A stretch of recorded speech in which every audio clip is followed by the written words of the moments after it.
Om Namo Venkatesaya. Welcome to TTD latest updates. నేను మీ మునిలక్ష్మిని. ఈ వీడియోలో ఫిబ్రవరి 15వ తేదీన మహాశివరాత్రి పర్వదినాన్ని పురస్కరించుకుని టిటిడి ఆధ్వర్యంలో నిర్వహిస్తున్న పలు కార్యక్రమాలు అండ్ అలాగే తిరుపతి కపిలేశ్వర స్వామివారి ఆలయంలో నిర్వహిస్తున్న కార్యక్రమాలకు సంబంధించి ఇంకా నడక మార్గం టోకెన్లను టిటిడి వారు రద్దు చేయడం జరిగిందండి. సో వీటన్నింటి గురించి ఈ వీడియోలో వివరించే ప్రయత్నం చేస్తాను. ఈ వీడియో ఎక్కడ మిస్ కాకుండా చివరి వరకు చూసే ప్రయత్నం చేయగలరు. అలాగే వీడియోస్ చూస్తున్న ప్రతి ఒక్కరు పర్టికులర్ గా మన వీడియోస్ ని లైక్ చేసి షేర్ చేయవలసిందిగా కోరుచున్నాను. ఓం నమో వెంకటేశాయ. ముందుగా ఎక్కువ మంది శ్రీవారి భక్తులు అడుగుతున్న సందేహం ఏంటి అంటే, మేం తిరుమలకి నడక మార్గాలలో నడిచి వెళ్తాము, నడక మార్గంలో మేము నడిచి వెళ్లేటప్పుడు ఎక్కడ ఏ టైం నుంచి టోకన్స్ ఇస్తారు అని ఎక్కువ మంది భక్తులు అయితే అడుగుతున్నారు. తిరుమలకు నడక మార్గాలలో నడిచి వెళ్లే భక్తులు ముఖ్యంగా గమనించుకోవాల్సిన విషయం ఏంటి అంటే, రెండు నడక మార్గాలలో కూడా అంటే అలిపిరి నడక మార్గం, శ్రీవారి మెట్టు మార్గం, రెండు నడక మార్గాలలో కూడా ప్రస్తుతం నడిచి వెళ్లే భక్తులకి ఆ నడక మార్గం మధ్యలో ఎక్కడ ఎటువంటి టోకన్స్ ఇవ్వడం లేదు. అలిపిరి నడక మార్గంలో కావచ్చు, శ్రీవారి మెట్టు మార్గంలో కావచ్చు, నడిచి వెళ్లే భక్తులకి ఆ నడక మార్గాల మధ్యలో ఎక్కడ ఎటువంటి టోకన్స్ ఇవ్వడం లేదు.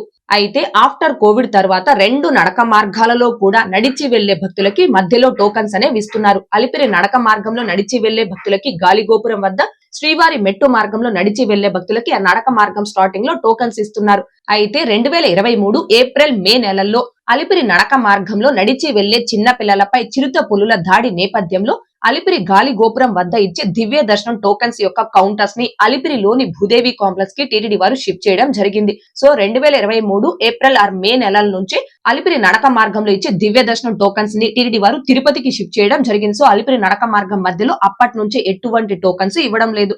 ఎవరైతే అలిపిరి నడక మార్గంలో నడిచి వెళ్లాలి అనుకుంటారో ఆ భక్తులందరూ కూడా దాదాపు 2 సంవత్సరాల నుంచి తిరుపతిలోని శ్రీనివాసం, విష్ణు నివాసం, భూదేవి కాంప్లెక్స్ ఈ 3 ప్లేస్ లో ఎక్కడైనా ఆఫ్లైన్ ఎస్ఎస్టీ టోకన్స్ ను తీసుకొని అలిపిరి నడక మార్గంలో నడిచైనా తిరుమలకి చేరుకోవచ్చు, లేదా ఘాట్ రోడ్ మార్గంలో వెహికల్ అయినా తిరుమలకి చేరుకోవచ్చు. అయితే శ్రీవారి మెట్టు మార్గంలో నడిచి వెళ్లే భక్తులకి ఆ నడక మార్గం స్టార్టింగ్ లోనే ఏ రోజుకు ఆ రోజు ప్రతి రోజు కూడా టోకన్స్ అనేవి ఇస్తున్నారు. అయితే శ్రీవారి మెట్టు మార్గంలో ఇచ్చే ఆ టోకన్స్ ని కూడా 2025 జూన్ 6వ తేదీ నుంచి శ్రీవారి మెట్టు మార్గం దగ్గర నుంచి అలిపిరిలోని భూదేవి కాంప్లెక్స్ కి కౌంటర్ ని షిఫ్ట్ చేయడం జరిగింది. సో 2025 జూన్ 6వ తేదీ నుంచి శ్రీవారి మెట్టు మార్గం టోకన్స్ ని అలిపిరిలోని భూదేవి కాంప్లెక్స్ కి షిఫ్ట్ చేసిన తర్వాత రేపటి దర్శనంకి సంబంధించిన టోకన్స్ ని ముందు రోజు మధ్యాహ్నం ఆఫ్లైన్ లో ఇవ్వడం స్టార్ట్ చేస్తున్నారు. సో ఇక్కడ భక్తులు ముఖ్యంగా గమనించుకోవాల్సిన విషయం ఏంటి అంటే, శ్రీవారి మెట్టు మార్గంలో కావచ్చు, అలిపిరి నడక మార్గంలో కావచ్చు, నడిచి వెళ్లే భక్తులకి ఆ నడక మార్గాల మధ్యలో ప్రస్తుతం ఎక్కడ ఎటువంటి టోకన్స్ ఇవ్వడం లేదు. అయితే తిరుపతిలోని శ్రీనివాసం, విష్ణు నివాసం, భూదేవి కాంప్లెక్స్ ఈ 3 ప్లేసుల్లో మీరు ఎక్కడైనా ఆఫ్లైన్ ఎస్ఎస్టీ టోకన్ తీసుకున్నారు అంటే నడక మార్గాల్లో నడిచైనా తిరుమలకి చేరుకోవచ్చు, ఘాట్ రోడ్ మార్గంలో వెహికల్ అయినా తిరుమలకి చేరుకోవచ్చు. అండ్ ఎస్ఎస్టీ టోకన్ తీసుకున్నటువంటి భక్తులు మార్గ మధ్యంలో ఎక్కడా కూడా ఆ టోకెన్ ని స్కాన్ చేసుకోవాల్సిన అవసరం లేదు. మీరు డైరెక్ట్ గా తిరుమలకి చేరుకొని ATGH వద్ద మీ టైం స్లాట్ ప్రకారం క్యూ లైన్ లోకి రిపోర్ట్ చేయొచ్చు. అదే మీరు అలిపిరిలోని భూదేవి కాంప్లెక్స్ లో ఇస్తున్న శ్రీవారి మెట్టు మార్గం దివ్య దర్శనం టోకెన్ తీసుకున్నారు అనుకోండి, ఆ భక్తులు ఖచ్చితంగా శ్రీవారి మెట్టు మార్గంలోనే నడిచి వెళ్ళాలి. నడిచి వెళ్లి 1200 మెట్టు వద్ద ఆ టోకెన్ ని స్కాన్ చేసుకోవాలి. అప్పుడే ఆ టోకెన్ అనేది వ్యాలిడ్ అవుతుంది. అయితే శ్రీవారి మెట్టు మార్గం దివ్య దర్శనం టోకన్స్ తీసుకున్న భక్తులు ఆ నడక మార్గంలో మీ టోకన్ పై ఏ తేదీ అయితే మెన్షన్ చేసి ఉంటారో ఆ తేదీలో మాత్రమే నడిచి వెళ్లాల్సి ఉంటుంది. ఫర్ ఎగ్జాంపుల్ రేపు దర్శనంకి సంబంధించిన టోకన్స్ ఈ రోజు మధ్యాహ్నం నుంచి ఆఫ్లైన్ లో ఇస్తున్నారు కదండి. సో ఈ రోజు ఎవరైతే అలిపిరిలోని భూదేవి కాంప్లెక్స్ లో శ్రీవారి మెట్టు మార్గం దివ్య దర్శనం టోకన్ తీసుకుంటారో ఆ భక్తులు రేపటి వరకు తిరుపతిలోనే స్టే చేసి రేపు శ్రీవారి మెట్టు మార్గంలో నడిచి వెళ్లి 1200 మెట్టు వద్ద ఆ టోకెన్ ని స్కాన్ చేసుకోవాలి. అప్పుడే ఆ టోకెన్ అనేది స్కాన్ అవుతుంది. అదే ఎస్ఎస్టీ టోకెన్ తీసుకున్నటువంటి భక్తులు మీరు రేపటి వరకు తిరుపతిలో వెయిట్ చేయాల్సిన పని లేదు. ఎందుకంటే మార్గ మధ్యంలో టోకెన్ ఎక్కడ స్కాన్ చేసుకోవాల్సిన అవసరం లేదు. కాబట్టి ఎస్ఎస్టీ టోకెన్ తీసుకున్న వెంటనే మీరు డైరెక్ట్ గా తిరుమలకి వెళ్ళాలి అనుకుంటే వెళ్ళిపోవచ్చు. అందులో ఎలాంటి ఇబ్బంది లేదు. అయితే అలిపిరి నడక మార్గంలో తెల్లవారుజామున 5 గంటల నుంచి రాత్రి 9:30 వరకు భక్తులు నడిచి వెళ్లడానికి అనుమతిస్తారు. శ్రీవారి మెట్టు మార్గంలో అయితే ఉదయం 6 గంటల నుంచి సాయంత్రం 5:30 వరకు మాత్రమే భక్తులు నడిచి వెళ్లడానికి అనుమతిస్తారు. అయితే 2 నడక మార్గాలలో కూడా బిలో 12 ఇయర్స్ అనగా 12 సంవత్సరాల లోపు పిల్లల్ని కేవలం మధ్యాహ్నం 2 గంటల వరకు మాత్రమే నడిచి వెళ్లడానికి అనుమతిస్తారు. మధ్యాహ్నం 2 గంటలు దాటింది అంటే ఏ నడక మార్గంలో కూడా 12 సంవత్సరాల లోపు పిల్లల్ని నడిచి వెళ్లడానికి అనుమతించరు. కాబట్టి పిల్లలతోటి నడక మార్గాల్లో నడిచి వెళ్లే భక్తులు ఈ సమయాలను గమనించుకొని నడిచి వెళ్లవలసిందిగా కోరుచున్నాను. అండ్ నడక మార్గాలలో నడిచి వెళ్లే భక్తుల యొక్క లగేజ్ కింద నుంచి తిరుమల కొండపైకి టీటీడీ వారే ఉచితంగా చేర్చడం జరుగుతుంది. ఇక మరికొంతమంది శ్రీవారి భక్తులు అడుగుతున్నది నడక మార్గాల్లో నడిచి వెళ్లడానికి దర్శనం టికెట్ మ్యాండటరీ అని అడుగుతున్నారు. తిరుమలకు వెళ్లే 2 నడక మార్గాల్లో మీరు ఏ నడక మార్గంలో నడిచి వెళ్ళాలి అన్న దర్శనం టికెట్ అనేది మ్యాండటరీ కాదు. మీ వద్ద దర్శనం టికెట్ ఉన్నా, ఒకవేళ ఎటువంటి దర్శనం టికెట్ లేకపోయినా మీరు ఏ నడక మార్గంలోనైనా ఈ సమయాలలో అంటే నడక మార్గాల్లో అలో చేసే సమయాల్లో నడిచి తిరుమలకి చేరుకోవచ్చు. అందులో ఎలాంటి రిస్ట్రిక్షన్స్ లేవు. ఇదండి ఎటువంటి టికెట్స్ లేకుండా తిరుమల స్వామివారి దర్శనార్థం వచ్చేటటువంటి భక్తులు అండ్ నడక మార్గంలో నడిచి వెళ్ళాలి అనుకునే భక్తులు అందరూ కూడా తిరుపతిలో ఆఫ్లైన్ లో ఇచ్చే ఎస్ఎస్డి అండ్ దివ్య దర్శనం టోకన్స్ తీసుకొని నడిచి వెళ్ళవచ్చు. ఆ టోకన్స్ ద్వారా స్వామివారి దర్శనం చేసుకోవచ్చు. అయితే ఆఫ్లైన్ ఎస్ఎస్డి అండ్ దివ్య దర్శనం టోకన్స్ అనేవి ఏ టైం నుంచి ఇస్తున్నారో ఎక్కువ మంది భక్తులు అయితే అడుగుతున్నారు. ఈ ఎస్ఎస్డి ఆర్ దివ్య దర్శనం టోకన్స్ అనేవి నిన్న మధ్యాహ్నం 1:15 నుంచి టోకన్స్ ఇవ్వడం స్టార్ట్ చేశారు. ఈ రోజు మధ్యాహ్నం 1 నుంచి ఈ టోకన్స్ ఇవ్వడం స్టార్ట్ చేశారు. సో భక్తుల రద్దీని బట్టి మధ్యాహ్నం 12 నుంచి 2 గంటల మధ్యలో ఏదో ఒక టైంలో ఈ టోకన్స్ ఇవ్వడం స్టార్ట్ చేస్తారండి. ఎవరైతే ఈ టోకన్స్ ను తీసుకొని స్వామివారి దర్శనం చేసుకోవాలి అనుకుంటున్నారు ఆ భక్తులందరూ వీలైనంత వరకు ఉదయం 11 లేదా మధ్యాహ్నం 12 గంటల కల్లా తిరుపతిలోని 3 ప్లేసులో ఏదో ఒక ప్లేస్ కి చేరుకొని క్యూ లైన్ లో ఉన్నారు అంటే ఆ టోకన్స్ అనేవి తీసుకొని స్వామివారి దర్శనం చేసుకోవచ్చు.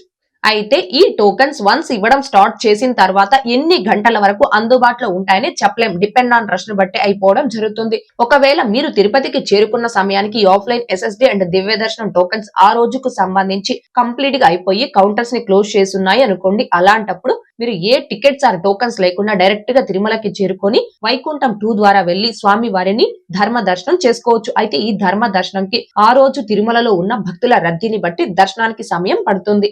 ఇక నెక్స్ట్ ఫిబ్రవరి 15వ తేదీ మహాశివరాత్రి పర్వదినాన్ని పురస్కరించుకొని టీటీడీ వారు నిర్వహిస్తున్న కార్యక్రమాలు. ఫిబ్రవరి 15న టీటీడీ ఆధ్వర్యంలో మహాశివరాత్రి ఆధ్యాత్మిక వైభవం. టీటీడీ ఆధ్వర్యంలో ఫిబ్రవరి 15వ తేదీన మహాశివరాత్రి సందర్భంగా తిరుపతిలోని మహతి కళాక్షేత్రం, కపిల తీర్థం, అన్నమాచార్య కళా మందిరం, రామచంద్ర పుష్కరిణులలో మహాశివరాత్రి ఆధ్యాత్మిక వైభవంను సాయంత్రం 6 గంటల నుండి అర్ధరాత్రి 12 గంటల వరకు నిర్విరామంగా ఆధ్యాత్మిక, సాంస్కృతిక, ధార్మిక కార్యక్రమాలను ఏర్పాటు చేస్తున్నారు. ఈ సందర్భంగా హెచ్డిపిపి, ఎస్వి సంగీత నృత్య కళాశాల, అన్నమాచార్య ప్రాజెక్టు ఆధ్వర్యంలో పలు కార్యక్రమాలు జరగనున్నాయి. పూర్వకాలంలో మహాశివరాత్రి సందర్భంగా సనాతన హిందూ ధర్మ సంప్రదాయాలలో భాగంగా భక్తులు ఆలయాలకు చేరుకొని రాత్రంతా భజనలు, హరికథలు తదితర భక్తి కార్యక్రమాలతో జాగరణ చేసేవారు. ప్రస్తుతం అదే పందాలో భక్తులను సాంప్రదాయ పద్ధతిలో భక్తి మార్గం వైపు నడిపించేందుకు తిరుపతిలోని సదరు కేంద్రాలలో భక్తి కార్యక్రమాలు నిర్వహిస్తున్నారు. భక్తులందరూ విచ్చేసి పరమ శివుని అనుగ్రహం పొందాలని కోరడమైనది. లింగోద్భవ సమయానంతరం భక్తులందరికీ ప్రసాద వితరణ చేయనున్నారు. ఇదండి ఫిబ్రవరి 15వ తేదీ మహాశివరాత్రి పర్వదినాన్ని పురస్కరించుకొని తిరుపతిలోని మహతి కళాక్షేత్రం, కపిల తీర్థం, అన్నమాచార్య కళా మందిరం, ఇంకా రామచంద్ర పుష్కరిణి ఈ 4 ప్రదేశాల్లో ఈ ఆధ్యాత్మిక కార్యక్రమాలను టీటీడీ వారు నిర్వహిస్తున్నారు. అండ్ అలాగే కపిలేశ్వర స్వామివారి ఆలయంలో మహాశివరాత్రి రోజు నిర్వహిస్తున్న కార్యక్రమాలకి సంబంధించి వచ్చిన అప్డేట్. తిరుపతిలోని శ్రీ కపిలేశ్వర స్వామివారి బ్రహ్మోత్సవాల్లో భాగంగా ఫిబ్రవరి 15వ తేదీ ఆదివారం మహాశివరాత్రి పర్వదినాన్ని ఘనంగా నిర్వహించనున్నారు. భక్తుల రద్దీని దృష్టిలో ఉంచుకొని ప్రత్యేకంగా క్యూ లైన్లు, చలువ పందిళ్లు, పార్కింగ్ ప్రదేశాలు ఏర్పాటు చేశారు. మహాశివరాత్రి సందర్భంగా ఆదివారం తెల్లవారుజామున 2:30 నుండి 4:30 వరకు మహాన్యాస పూర్వక ఏకాదశ రుద్రాభిషేకం నిర్వహిస్తారు. ఉదయం 8 గంటల నుండి 10 గంటల వరకు రథోత్సవం, భోగితేరు, ఉదయం 11 గంటల నుండి 12 గంటల వరకు స్నపన తిరుమంజనం, సాయంత్రం 6 గంటల నుండి రాత్రి 10 గంటల వరకు విశేషమైన నంది వాహన సేవ జరగనున్నాయి.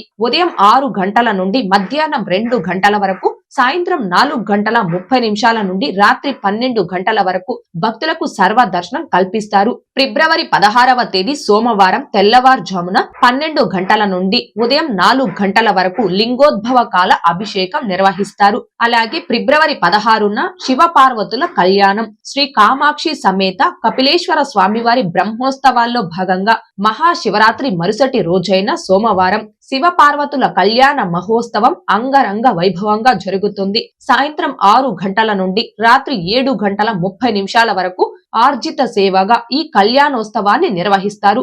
గృహస్థులు ఇద్దరు అప్పటికప్పుడు 500 రూపాయలు చెల్లించి టికెట్ కొనుగోలు చేసి కళ్యాణోత్సవంలో పాల్గొనవచ్చు. గృహస్థులకు లడ్డూ ప్రసాదం బహుమతిగా అందజేస్తారు. ఇదండి కపిలేశ్వర స్వామివారి ఆలయంలో ఫిబ్రవరి 15వ తేదీ అండ్ అలాగే 16వ తేదీ నిర్వహిస్తున్న కార్యక్రమాలకు సంబంధించి మహాశివరాత్రి పర్వదినం మరుసటి రోజైన ఫిబ్రవరి 16వ తేదీ సోమవారం రోజు సాయంత్రం 6 గంటల నుంచి రాత్రి 7:30 వరకు కపిలేశ్వర స్వామివారి ఆలయంలో శివ పార్వతుల కళ్యాణాన్ని అత్యంత ఘనంగా నిర్వహిస్తున్నారు. అయితే ఈ కళ్యాణంలో పాల్గొనాలి అంటే ఇద్దరు గృహస్థులు 500 రూపాయలు అమౌంట్ చెల్లించి అప్పటికప్పుడు కళ్యాణోత్సవం సేవా టికెట్ ని తీసుకొని ఆ కళ్యాణోత్సవం సేవలో పాల్గొనవచ్చు. ఓకే అండి, ఈ వీడియోలో ఇప్పటి వరకు తిరుమల నడక మార్గం టోకెన్లకి సంబంధించి ఇంకా ఫిబ్రవరి 15వ తేదీ మహాశివరాత్రి రోజు నిర్వహిస్తున్న కార్యక్రమాలకు సంబంధించి తెలియజేసే ప్రయత్నం చేశానండి.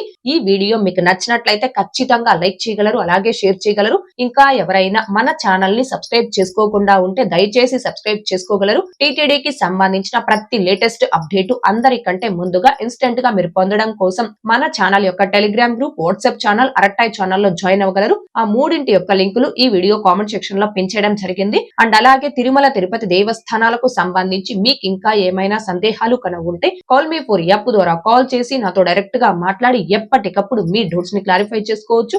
ఓం నమో వెంకటేశాయ. Thanks for watching.